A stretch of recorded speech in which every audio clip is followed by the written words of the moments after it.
आज बीजेपी ने चुनावी रणनीति बनाने को लेकर एक बैठक की। दिल्ली में बीजेपी अध्यक्ष जेपी नड्डा की अध्यक्षता में ये बैठक हुई और जिस वक्त दिल्ली में ये बैठक हो रही थी, उत्तर प्रदेश में बीजेपी जीत की एक नई कहानी लिख रही थी। आज विधानसभा के डिप्टी स्पीकर के चुनाव में समाजवादी पार्टी के बागी नितिन अग्रवाल की जीत हुई। ये बीजेपी की चुनावी रणनीति का उदाहरण है कि 3 महीने बाद होने वाले चुनाव से पहले पार्टी ने एक रणनीतिक बढ़त हासिल की है।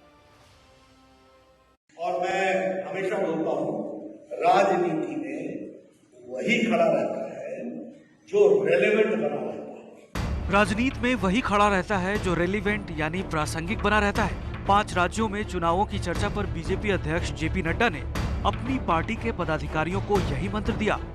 ये जो हम परिवर्तन की थ्योरी और प्रैक्टिस को करते हैं, ये एक सतत प्रक्रिया है, हमेशा की प्रक्रिया है। और मैं हमेशा बोलता हूं, राजनीति में वही खड़ा रहता है जो रेलेवेंट बना रहता है। दिल्ली बीजेपी हेडक्वार्टर की ये तस्वीरें हैं। अगले साल होने वाले 5 राज्यों के चुनाव पर रणनीति बनाने के लिए बीजेपी ने अपने राष्ट्रीय पदाधिकारियों और पार्टी के मोर्चा प्रमुखों के साथ बैठक की। बीजेपी अध्यक्ष जेपी नड्डा के नेतृत्व में दिन भर मंथन किया गया। बैठक में चुनावी राज्यों के पदाधिकारियों के साथ रणनीति बनाई गई। पदाधिकारियों को सीधे निर्देश दिए गए कि कोरोना काल के दौरान किए गए काम और सरकार की उपलब्धियों को जनता तक पहुंचाया जाए।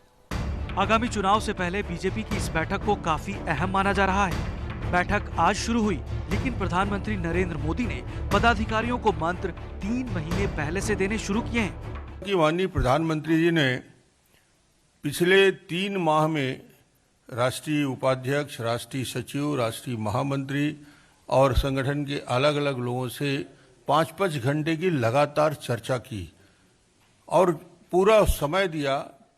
जो आज के तात्कालिक विषय थे राष्ट्रीय स्तर के, उस विषय पे प्रधानमंत्री जी के साथ विचार विमर्श हुआ संगठन के सभी क्षेत्रों के लोगों से, और अध्यक्ष जी ने अपने संबोधन में इसी बात को चिन्हांकित किया।